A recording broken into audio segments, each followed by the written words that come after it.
Hey, what is up, everybody? This is Steve Breach coming to you here today. We're going to be getting into some wrestling chat. We're going to be diving deep into the world's greatest Royal Rumble.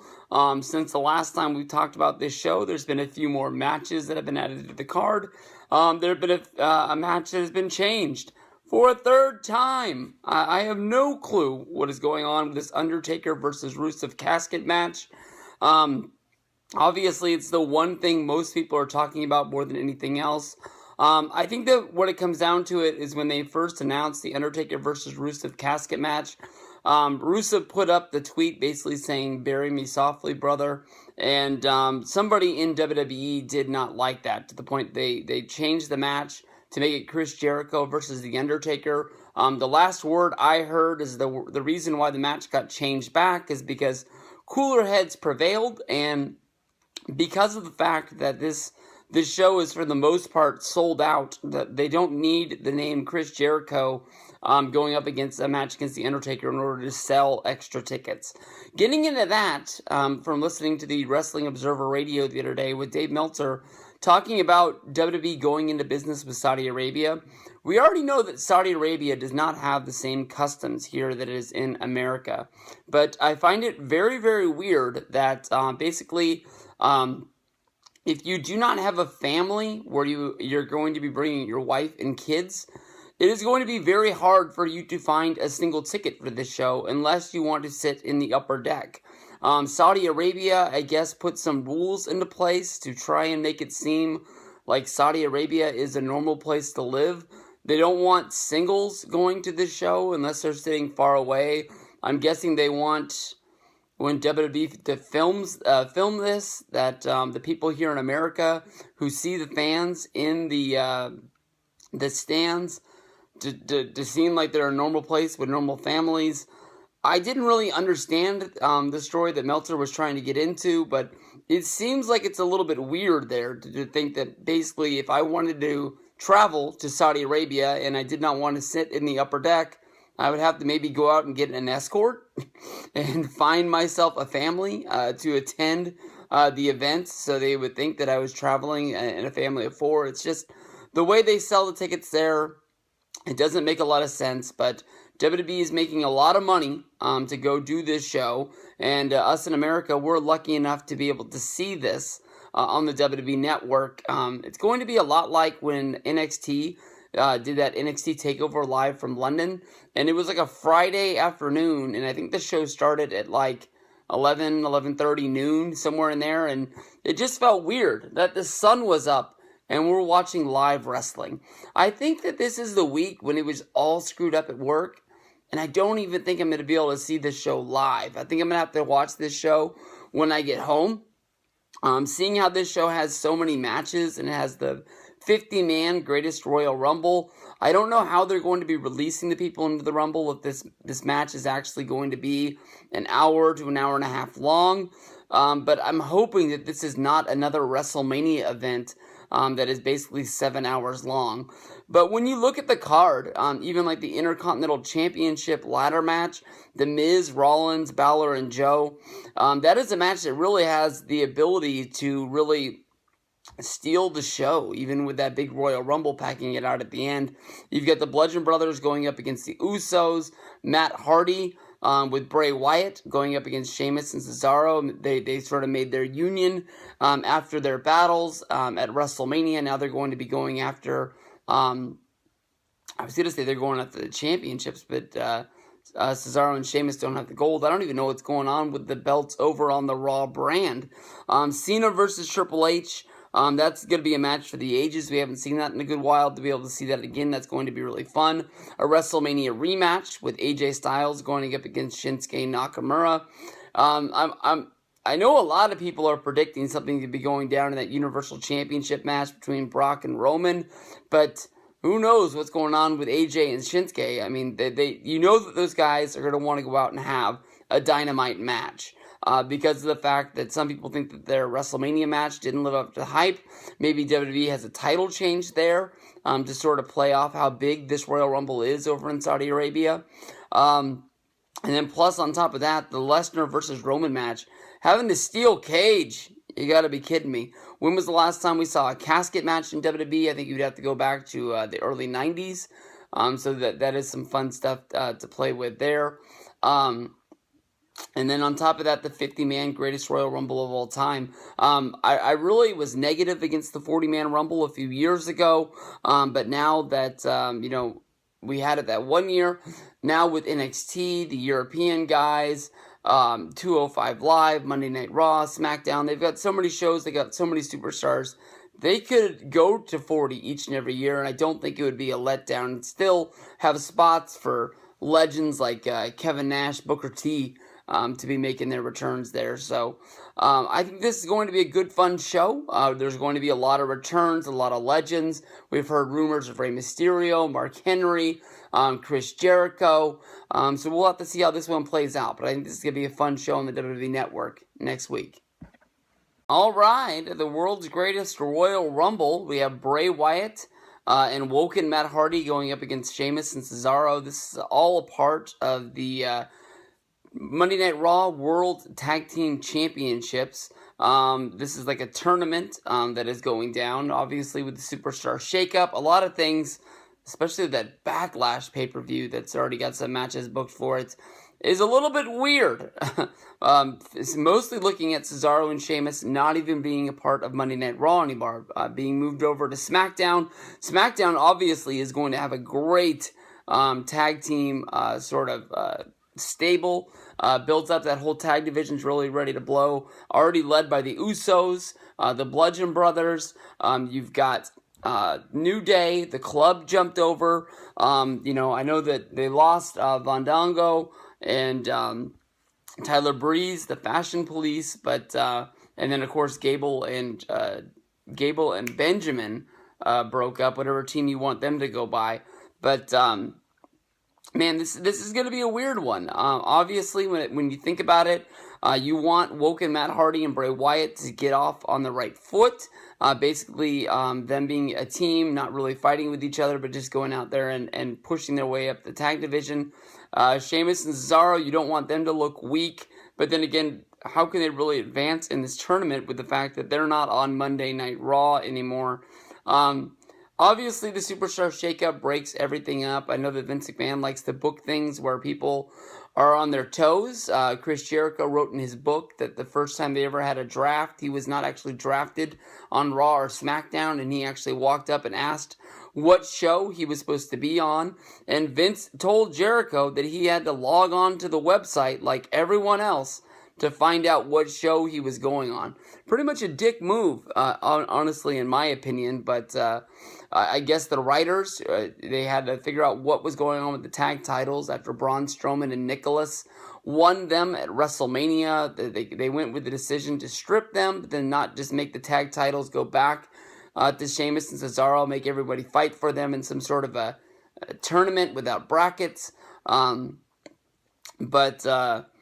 I guess obviously the Raw writing team didn't know that Sheamus and Cesaro were going to be jumping when they set this match up and got all the pieces into place. You got to put your money on Woken Matt Hardy and Bray Wyatt in this match. For the one reason I think is that they just got put together, and then the obvious reason that we've been talking about is the bar isn't even going to be on Monday Night Raw anymore, and it's kind of weird that they would end up with the tag titles for Monday Night Raw, and they would have two sets of tag titles over on SmackDown. So we'll see how this one plays out at the world's greatest Royal Rumble, but wouldn't be surprised if Matt Hardy and Bray Wyatt got the win. At the world's greatest Royal Rumble match, we are going to be treated to a triple threat for the Intercontinental title. At WrestleMania 34, Seth Rollins was able to walk away from that three-way by him winning the belts. So we are going to be seeing a match between Seth Rollins, The Miz, and a returning Samoa Joe. Samoa Joe came back and basically went right after the biggest dog in the park. He went right after Roman Reigns and said that he wanted a match at Backlash. This is going to play into the fact that Roman Reigns also has a steel cage match for the championship on this show. So, I mean, easily you could draw the line that Samoa Joe is going to be going out there. He's going to be competing at his top level, but I don't think if Samoa Joe was not to walk away with that Intercontinental Championship. I don't think it's going to ruin his day, because in my mind, Samoa Joe already has a title shot coming up at Backlash, and that's going to be a big match between Roman Reigns and Samoa Joe.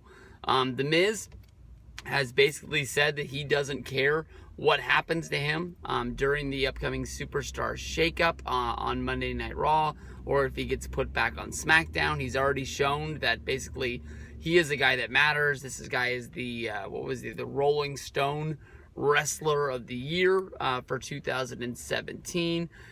He really was one of the guys that made Talking Smack, while it was around, a real show that people really wanted to watch. And you can honestly say that when The Miz left SmackDown and went back to Monday Night Raw, it might have been the downfall of Talking Smack, because it didn't really last that much longer, because he was a guy that really took pride in his promos, didn't really need anybody to write them for him, and giving him that blank script to be able to walk out there and say whatever he thought it took to get his match or his angle over, and make it something that people really cared about, whether if it was him versus Ziggler or him versus Bryan, and basically saying that, the SmackDown GM was holding him down to get him where he's going.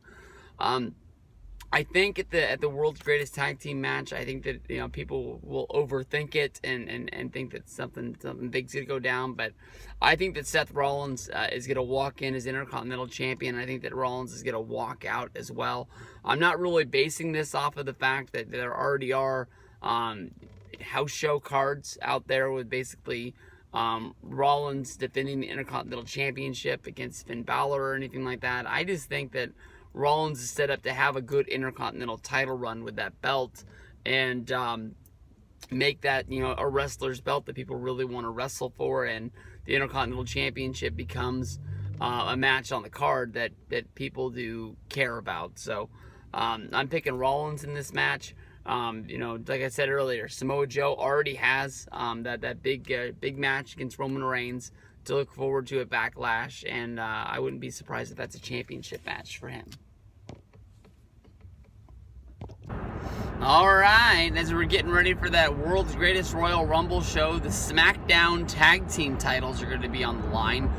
This is sort of like the rematch from WrestleMania 34. Although the New Day is not going to be involved in this match. The Usos came in as champion. They did not leave with their belts. And so they are going to be getting their rematch, 1-on-1, or I guess it's 2-on-2, in a tag affair. The tag team champions, the Bludgeon Brothers, are going to be putting the titles on the line against the Usos, and this is going to be something big. The Usos are somebody to go out there. They're not scared of anybody. But the way the Bludgeon Brothers are really being built up is almost like an 80s tag team from the past. The character is more important than almost anything else, even the work they do. I don't think anybody has really said anything horrible against Rowan and Harper as tag team guys. They've had their past where they've been in, they've been out. I think they've even been tag champions back in the day when the Wyatts were first together, around the time of like WrestleMania 30. I think they won the titles. But these guys are being built up as something. To me, honestly, I look at these guys and I can tell it's not going to last. I think this is more of a joke than almost anything else. But it's what WWE's doing. I mean, it was one of the easiest matches there was to pick on the WrestleMania 34 card. I got a lot of the championship matches wrong, but you could definitely tell that the way they built up the Bludgeon Brothers by them just going in and just beating up job guys as well as beating up lower tier tag teams in the WWE on the way to WrestleMania, that once they got added into that match, they were winning that match. So the Usos, they're not scared of anybody. They're not going to back down. I can see them finding a way to get their stuff in and really get their stuff over. But if the tag titles are going to change, I honestly think they're going to change either on a SmackDown show or at least on one of the upcoming pay-per-views like Backlash. But they're building up the Bludgeon Brothers right now. I wouldn't be surprised if this run lasts a little bit. Once they drop those titles, more than likely those Bludgeon Brothers will disappear. Bray Wyatt, is hanging out with broken Matt Hardy right now over on Monday Night Raw. But I think I'm not the only one, but I think there's a lot of people out there that are really hoping that someday the actual Wyatts will get back together. That's the best way to use Bray Wyatt, Luke Harper, and Eric Rowan, is just have them as a basically like a triple threat group. That, you know, Bray's the main guy, but you've always got Eric Rowan and Luke Harper in the background that you got to wonder about what they're doing. Whether if it's, you know, when you're backstage or whether if you're in the ring, they're always sort of lurking in the background. I know that it's an older, you know, gimmick that they've, you know, sort of thrown away and brought back a couple times, but I think that's the best way to use all three guys. You know, Eric Harper and Eric Rowan, they both got their singles push, where Luke Harper won the Intercontinental Championship. He had that really good ladder match against Dolph Ziggler. Both of these guys were in that Survivor Series main event of Team Cena against the Authority. You know, I think everybody's seen what these guys can do, but together is when the group is going to be at its best. All right, rematch time coming up at the World's Greatest Royal Rumble show over in India. Jinder Mahal jumped over to Monday Night Raw. He actually was the first person moved in the Superstar Shakeup. Kurt Angle bringing the United States champion over from SmackDown was honestly a big deal in my mind. Right off the bat, he is put into a match against Jeff Hardy, he who made his return from injury at the Raw after WrestleMania. He was able to sneak out a win against Jinder Mahal. Honestly, in my opinion, you know, it's not like I've been sitting down watching the best of Jinder Mahal, but watching his matches. Jeff Hardy really got a really good match at a Jinder Mahal. These two guys really did work together, and seeing them work together at the World's Greatest Royal Rumble show over there in Saudi Arabia, I think that is going to be a really, really good match.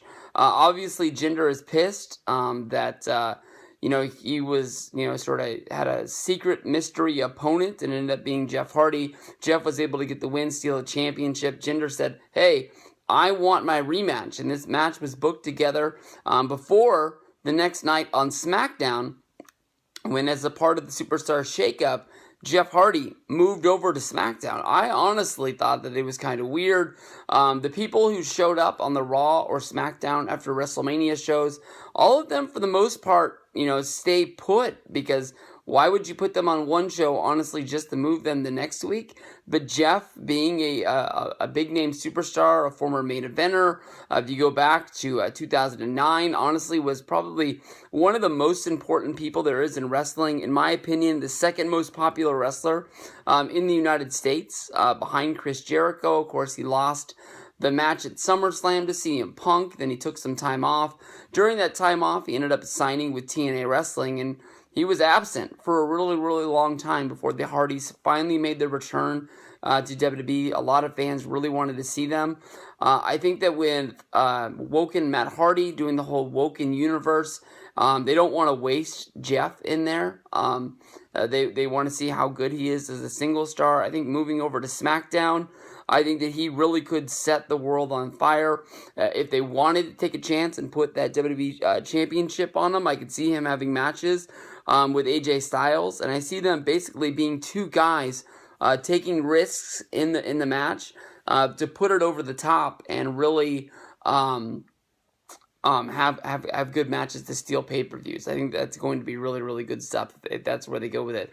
If they want to think of Jeff as some sort of a risk because of his DUI arrest last month, and they don't really know where his head's at, if he really wants to be in WWE, if he really wants to be a part of wrestling full-time on the schedule. I think having him in the United States Championship mid-card role is something that where if he does do what Jeff has done in the past and you had to suspend him, or if you had to basically fire him, I think that he's not going to be in a match that people are going to be up in arms if he is sort of stripped off the pay-per-view. It just matters how much trust you want to put in Jeff and how hard you want to push him. This match right here, I think you got to go with Jeff Hardy. The Superstar shakeup sort of messes up plans in WWE, honestly, for about a month. If you just look over at that Backlash show, they already had a match that was sort of scheduled. It was going to be Jinder Mahal against Randy Orton in a rematch for the United States Championship, but Jinder's already lost the belt, so that match has been taken off of the card. So it's almost like they really don't know what they're doing yet. But I'm taking Jeff to beat Jinder in this one, and hopefully this match can be as good as their match on Monday Night Raw. One of the biggest matches that is going to be taking place at the world's greatest Royal Rumble is a return match, a WrestleMania recall, as they used to call it back in the day. This match, of course, is going to be Triple H versus John Cena. This was the WrestleMania main event of WrestleMania 22. I believe it was supposed to be the WrestleMania main event of WrestleMania 23. But due to Triple H getting injured that year, he ended up being replaced by Shawn Michaels at the time. Both of those ended up being really good matches. I remember when I watched WrestleMania 22, I was sort of surprised because I couldn't really tell who the babyface was and who the heel. People have told me that Triple H played the heel in that match and was a heel on Monday Night Raw before, but I couldn't really catch that vibe. It wasn't just what I was catching. It sort of seemed like babyface versus babyface when I was watching it on the network a few years ago. These are two of the biggest names there is in wrestling, and to be able to get a match like this, even if it is on a network special, instead of being on a pay-per-view, I don't believe that it's going to have the sort of like instant classic sort of to it, because of the fact that I think this is a show that people are mostly going to forget about in the upcoming couple of years. I don't even know where they're gonna stick this on the network. I know like the Beast from the East show, if you want to go watch it, you have to go watch it under network specials. It's not listed as a pay-per-view over there, so I don't see this being added to the listings of Royal Rumble pay-per-views, like when you go into the vault and you go check out all those old shows. I think it's going to be one that you sort of have to look for to be able to find. There is no real storyline that I think goes along with this match, other than just playing off the history that these are two of the biggest names in WWE, and they haven't had a match in forever. I'm sure that Triple H is going to be wanting to say that he's trying to stake his claim as being the biggest name that is involved in wrestling, even though we only get to see him wrestle 2-3 times a year. He does fill in on shows when there is injuries. I know that he's wrestled he wrestled a house show match, I think, against Rusev in Chile last year, and I remember when I think it was Ambrose got injured, he ended up going over, and I think he played a part in the Shield, teaming up with Roman Reigns and Seth Rollins.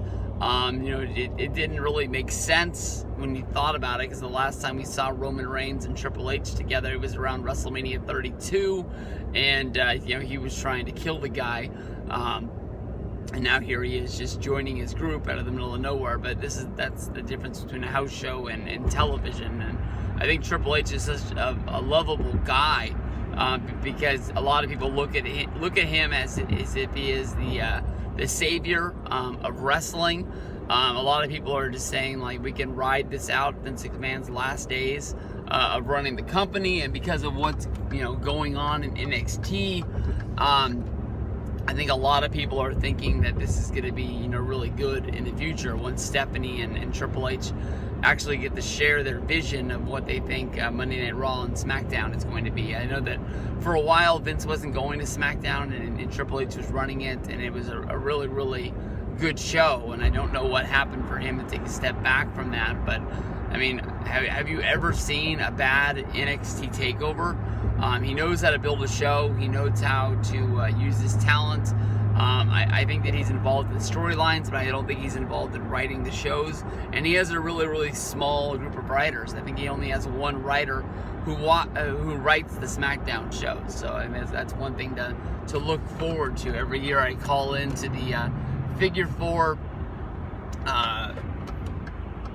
prediction show, and that's my prediction for every year, is that the writing staff for WWE will get cut in half, and they'll have less writers trying to go back to basics and not make everything so hard for them to put on a show each and every week. So I'm looking forward to this one. I honestly don't think I care whether if it goes either way, but because this show is in Saudi Arabia, because of the fact that John Cena is a worldwide superstar, I'm pretty sure that Triple H is going to take the L here. John Cena will get the win. It's sort of like the Hogan must pose kind of thing, and just be the baby face. Goes over and everybody goes home happy from there. This match is going to be fun. This match is going to be fire. I'm really excited for AJ Styles against Shinsuke Nakamura. I was not one of the people who sat there and watched WrestleMania 34 when AJ Nakamura's match was over, that I just sort of was dumbfounded that the match wasn't as good as I thought it was going to be. I'm not one to sit here and rank, what this match against that match, that some people were so let down that this didn't really live up to their Wrestle Kingdom show. In my opinion, I thought the match was really good. I thought it was fun. I was sort of shocked that Nakamura didn't win the championship, but then I saw that they had like the mutual show of respect, which turned Shinsuke Nakamura into punching AJ Styles in the balls, giving him that heel turn that we've been seeing, in the character that Nakamura has been turning into over the past 2 weeks on Smackdown. I thought it's been really fun. Him doing the whole thing of being called out over what happened at WrestleMania, for him to say that he doesn't speak English. I think that's something that's going to be really fun, that really gets over with the fans. Them going to Saudi Arabia in order to do the rematch of AJ Styles against Shinsuke Nakamura, I think is going to be a really good match. I think this easily is the best wrestling match on the card. I think the Intercontinental Championship match, because of the fact that it has a ladder involved, I think that it could steal the show. One of the things about the WrestleMania match that made it hard to talk about was that AJ was a babyface, Shinsuke was a babyface, so you don't really have hatred. It's just a show of respect for you to go against. Obviously, Nakamura is jealous that AJ was able to defeat him and not get the WWE Championship. I could tell from watching the WWE Chronicle. I put up a review on that yesterday in the archives. Basically, it says, the Nakamura is a really good dude, and he comes over. It shows him traveling on the road, eating at small restaurants, and just getting used to being in America. I think that is a really fun thing to do. AJ is not going to be able to be champion forever. He is a really good wrestler. Obviously, that belt has to get sort of passed around, and Shinsuke Nakamura is going to be one of the rivals that we see him having matches against over the next year, and that's going to be really fun. Also on SmackDown, you got to wonder if Jeff Hardy or Randy Orton is going to get into the fray of what's going down with that championship thing. There's going to be a lot of multi-man matches. There's going to be a lot of singles matches. Things are going to get mixed around. They have a really good set over there on SmackDown. But when it comes down to it, I would not be surprised if Shinsuke Nakamura finds a way to win the WWE Championship on this show. I think that not very many titles changed hands other than the tag title, and didn't the Intercontinental title change hands? All of the main championship matches, Charlotte got to keep her belt, AJ kept his belt, and Brock kept his belt. So honestly, this could be something to set the tone for Monday Night Raw, SmackDown after the Superstar shakeup, that Nakamura is your new champion. Taking that WWE Championship from AJ. Would not be surprised. That's probably where my money is going to lie when I place my bet for this match. But in order to see a WrestleMania rematch on this show, it's going to be really fun. Hey, what is up, everybody? This is Stevie Breach coming to you here today. Weird stuff going down yesterday, not with the Superstar shakeup on Monday Night Raw, but going on with that world's greatest Royal Rumble that's going to be coming to you from Saudi Arabia.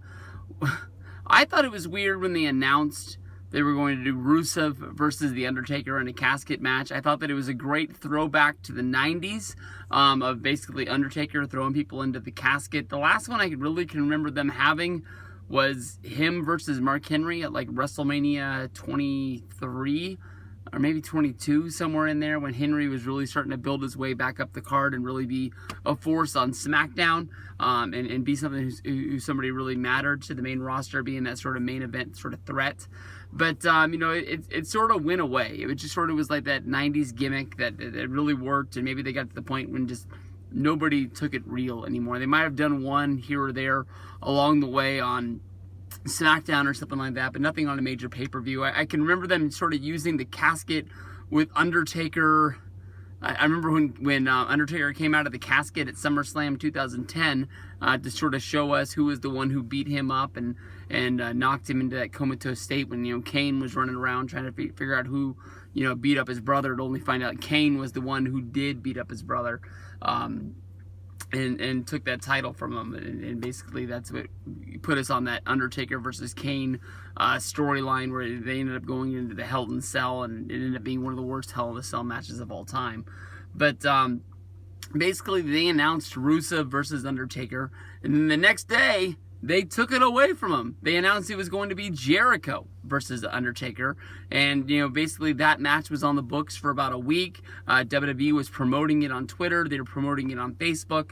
I don't think they had started talking about it on television yet, but Chris Jericho even got to the point when he talked about it on his podcast, talking about how he, was actually surprised to find out he was putting in a match against Undertaker, and it was actually going to be a casket match.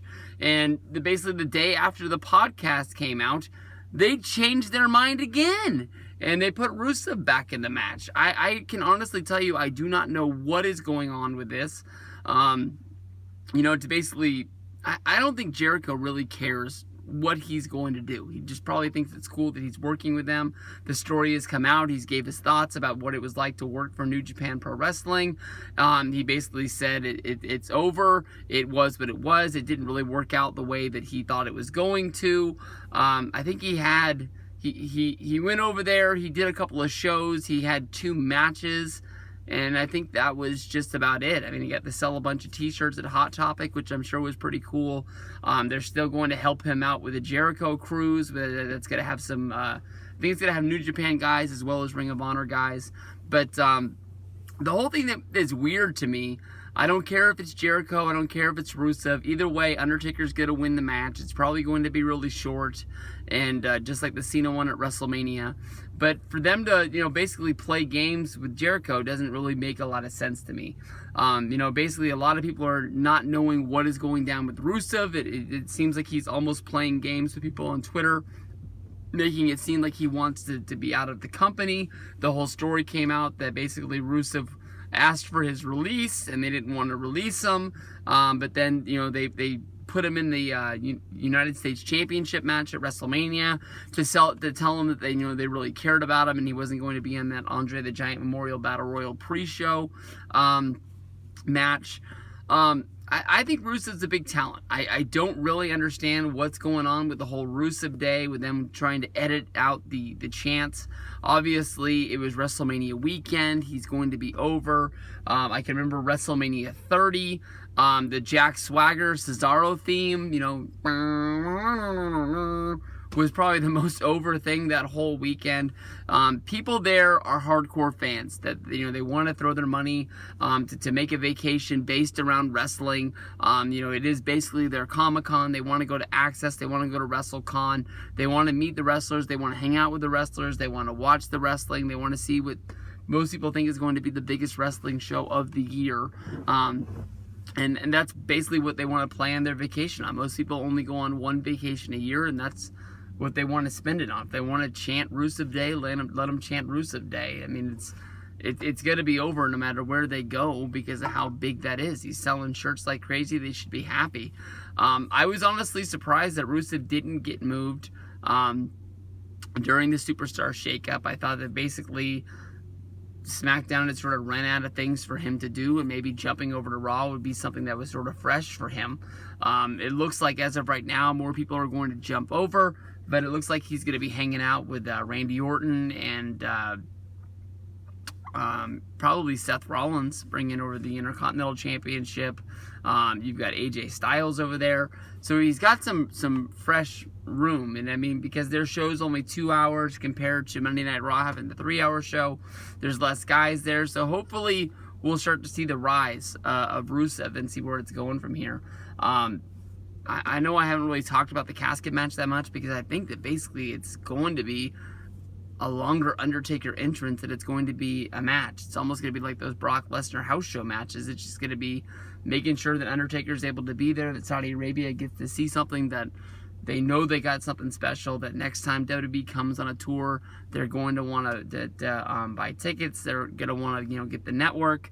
They're going to want to make it something really, really cool. So them throwing it back and forth really makes no sense at all, but that's probably more behind the scenes talk more than anything else, and we'll have to figure out what the real story is down the road. Easily the biggest match on the card, and the most surprising match to have on this card, is going to be a steel cage match between Brock Lesnar and Roman Reigns for the World Universal Championship of Monday Night Raw. This match honestly is a big surprise to me. I know that one person, I can't remember who it was, tweeted me what I thought was going to happen at WrestleMania, and I said that it was a foregone conclusion that Roman Reigns was going to win that championship match. And he said, hey, what if Brock wins and they have a Brock versus Roman match at the World's Greatest Royal Rumble show? So that person called the shot, and I laughed at them at the time, thinking there was no way in the world that Brock Lesnar would go to Saudi Arabia. Brock went and wrestled on that Japan show, but I didn't think there was any way in the world that Brock wanted to go to Saudi Arabia. But I guess there is no limit to where Brock Lesnar will go if there is money to be made. And this is going to prove it. People are out there. People are spreading the rumor of Brock going to UFC. I don't think that is an easy slam dunk as people think that is going to be. We have already seen that you can be under WWE contract and fight for UFC. That sort of blew up in WWE's face a little bit after UFC 200, when Brock Lesnar failed his drug test pre-fight and post-fight, and was suspended by UFC. Brock Lesnar, as of right now, is not in the testing pool, but Dana White has said publicly that he wants to use Brock Lesnar. Vince has made the exception for Brock, that if he wants to go fight, he can go out there and he can get a match and tear it up if he wants to, just as long as it does not involve in the dates that he is needed for Monday Night Raw. And we saw last year that basically Brock was able to do UFC 200, which I believe was around the 4th of July. I think it was the weekend after. And then he was still able to come in and do SummerSlam, where he tore it up doing the Fatal 4-Way or the Fatal 5-Way, whatever it was. I remember that it involved like Strowman, Balor, Roman Reigns was in there, and maybe that was everybody that was in there. So, he's been able to do both, as well as win his fight against Mark Hunt, even though the win was taken away. So I think that, maybe I have this thought in my mind, is that basically, that it's been put out there that Brock Lesnar signed a short-term deal to stay with WWE, and maybe the fact is that WWE runs a storyline where Brock just keeps winning these matches, and they have to keep making the story up that they keep him under contract short term. We'll sign him for one more match. And next thing you know, that Brock is this one more match is turned into 6 months or 7 months down the road before you realize that maybe Brock isn't really leaving.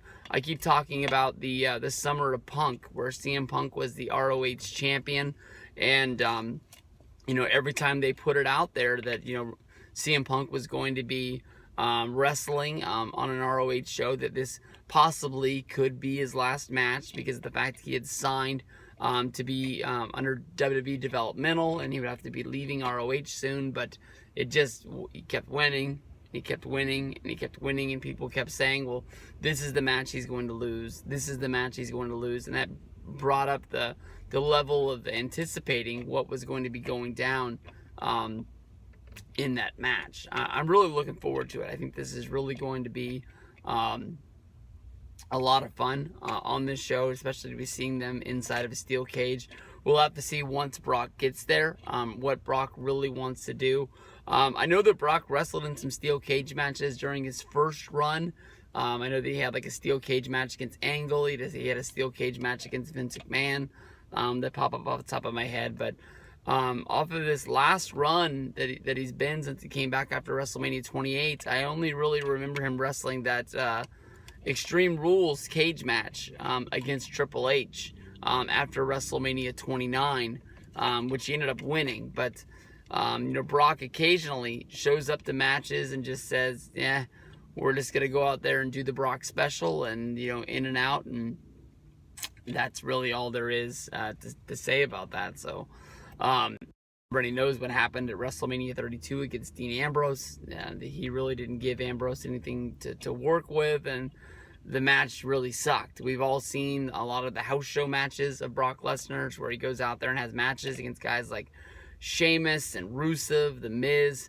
He doesn't really give those guys a lot, and he really shouldn't have to because of who he is and what level of a star he is. But yeah, when I think it was the match in Chicago where he wrestled against The Miz, they were actually booing Brock Lesnar, and not like in a "we hate you because you're the champion and nobody can beat you" kind of deal. Is that they felt like they didn't get their money's worth.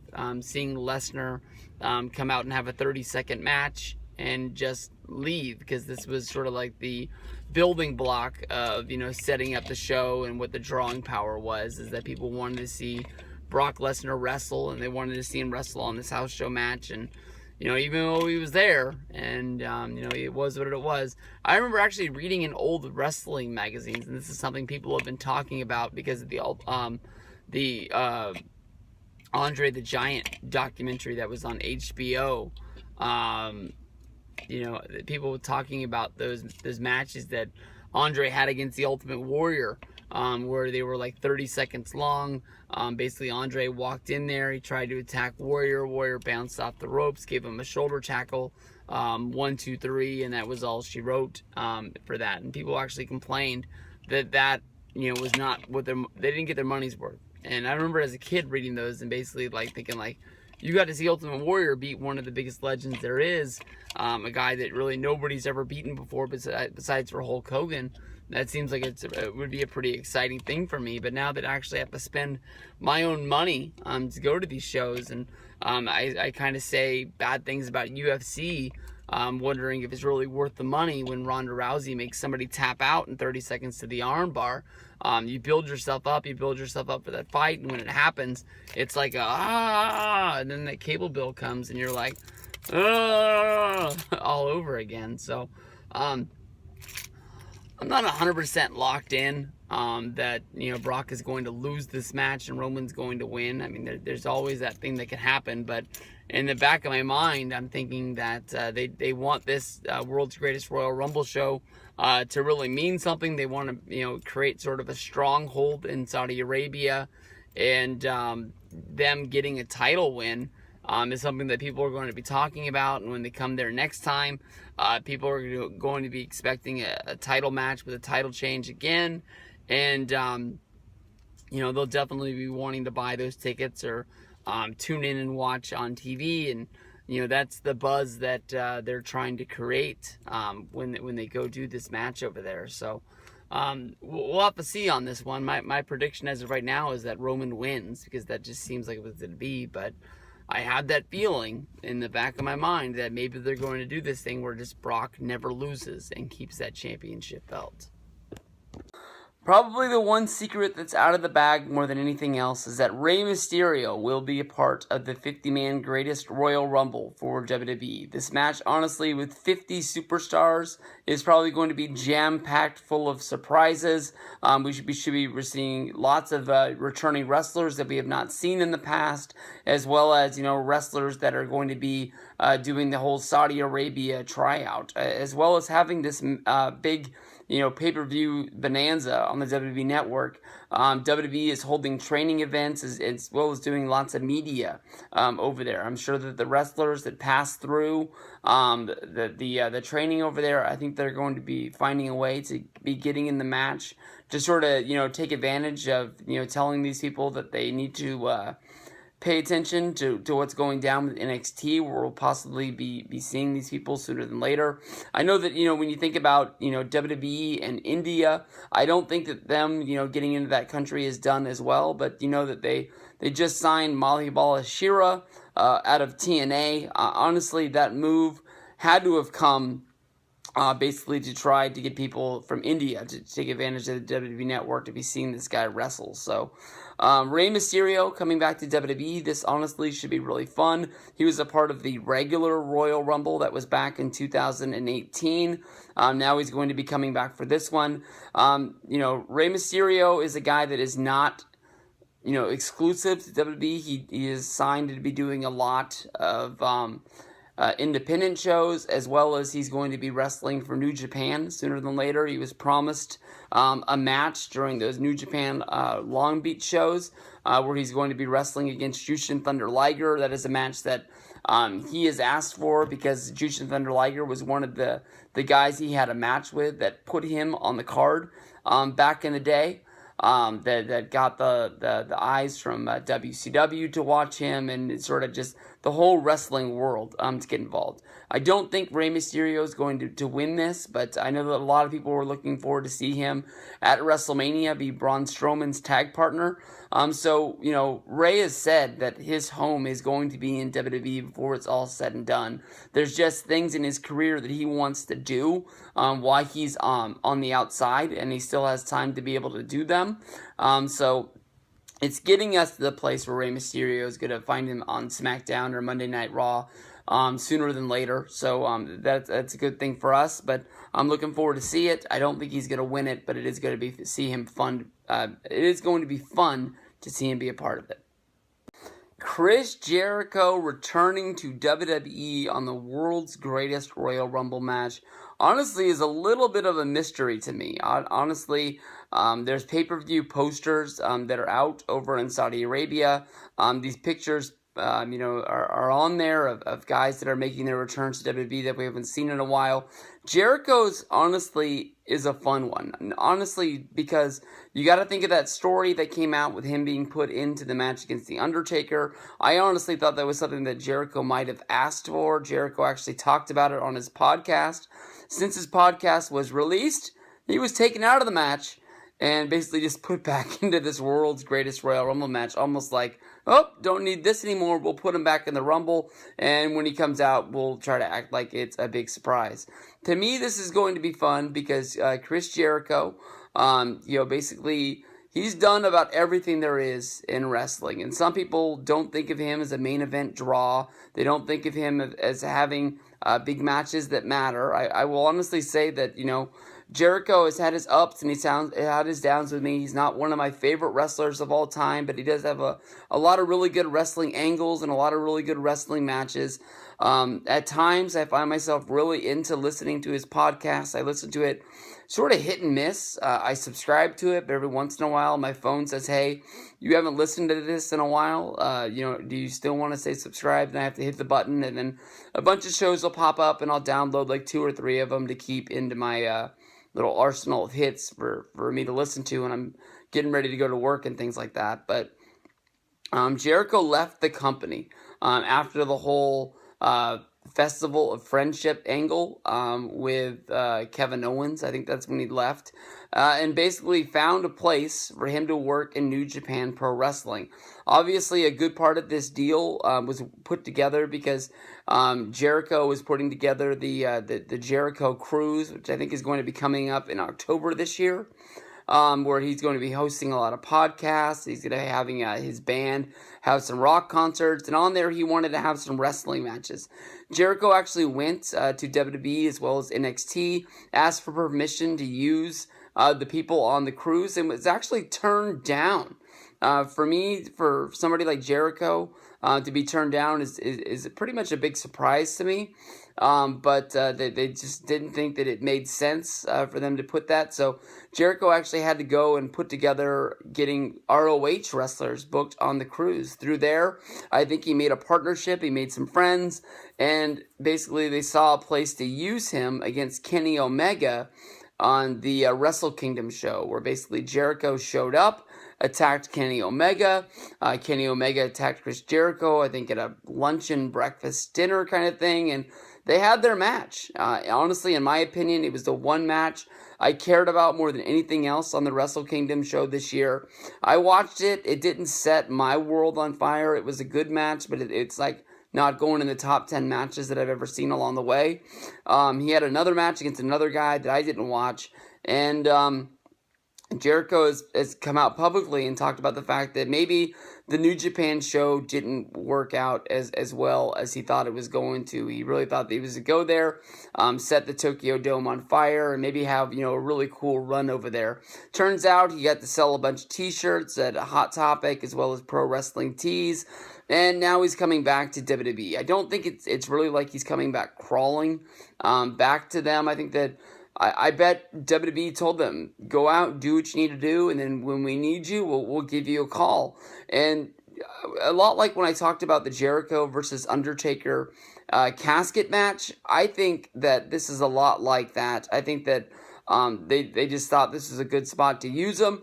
Jericho, who's never wrestled in Saudi Arabia, I think says, hey, I got the day off. I'm not going to be performing with Fozzy. I'll show up. I'll do it.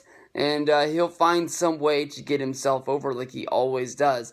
I don't think Jericho's going to win it. I think he's just going to be a fun surprise. As he could be the guy who just shows up. He comes in number one and is in the whole match and then just sort of gets dumped out. I mean, we've seen him do this in Rumbles before. So I'm looking forward to see what goes down with Jericho. I'm not picking him to win it, but it is fun to see him back in WWE. All right, now we get ready to talking about what the world's greatest Royal Rumble's main event is going to be. The 50-man greatest Royal Rumble match is going to be packed with superstars of past and present. I think of the 50, more than likely right now, 18 WWE superstars are named to be in this match. There's going to be a few surprises along the way.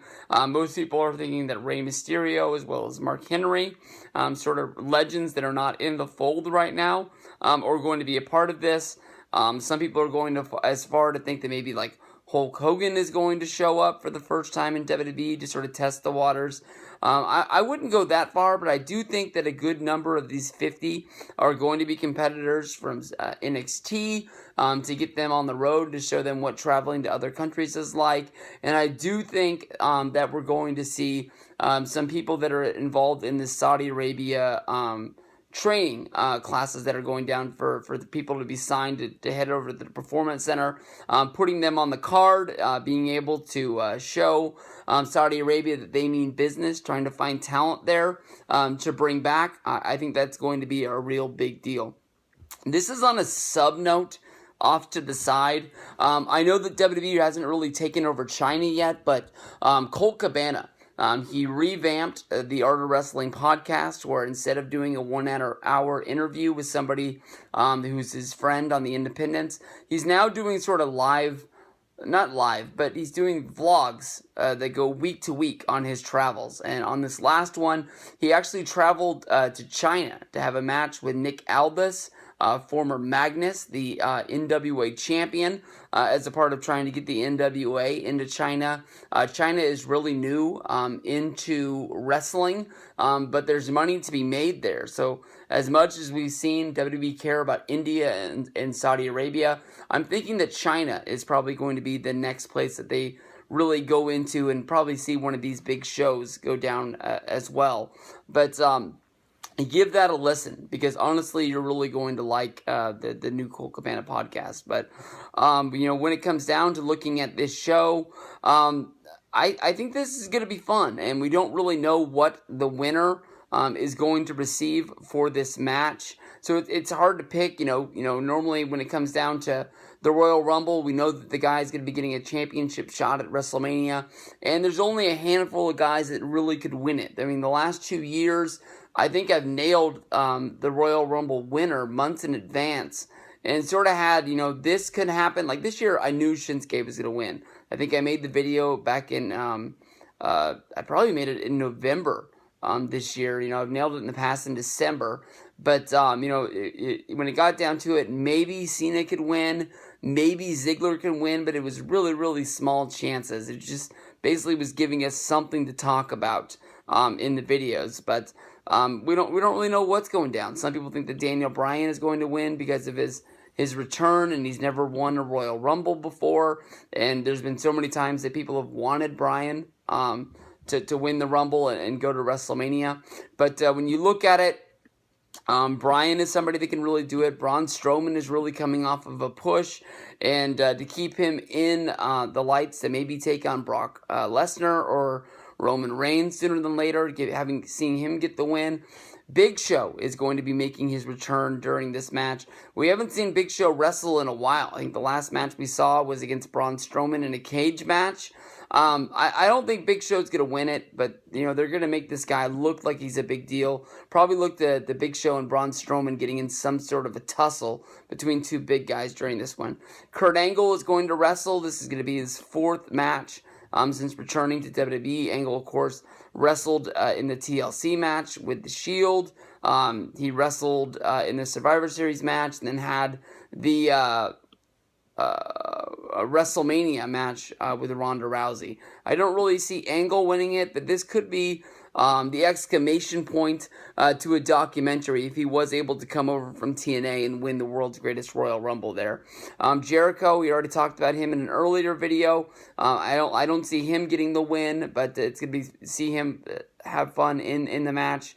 He's gonna be doing his best to work with people that he's never worked before. I look forward to seeing Jericho possibly be one of the guys who lasts the longest in the Royal Rumble. Elias is the guy that you could be seeing getting a push here. Baron Corbin, a previous winner of an Andre the Giant Memorial Battle Royal, could win this whole deal. We have 3 members of the New Day. Big E, Kofi Kingston, Xavier Woods. I don't think they have a shot to get this.